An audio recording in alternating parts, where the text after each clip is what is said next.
ఈ రోజు 78th national film awards ని అనౌన్స్ చేసేసారు బ్రోస్. అవి ఏ కేటగిరీస్ అండ్ ఎవరెవరికంటే first one best feature film for Ratham movie and best film in VFX for Brahmastra part 1 movie and best actor in a leading role for Rishab Shetty from Kantara movie and next ఇద్దరికి best actress in a leading role awards వచ్చాయి bros.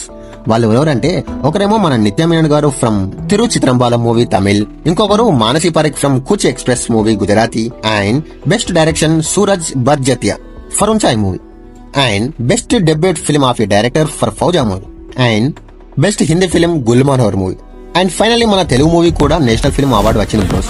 ఏంటి అంటే best feature film for Karthikeya 2 movie and ending with singers. వాళ్ళు ఎవరెవరంటే best male playback singer Arijit Singh for Kesariya song from Brahmastra part 1 movie and best female playback singer Bombay Jayashri garu for సౌదీ వెళ్ళాక song and ఇంకా చాలా awards ఉన్నాయి బ్రోస్. వాటి కోసం ఫుల్ వీడియో చేస్తాను. Stay tune to updates Sanji.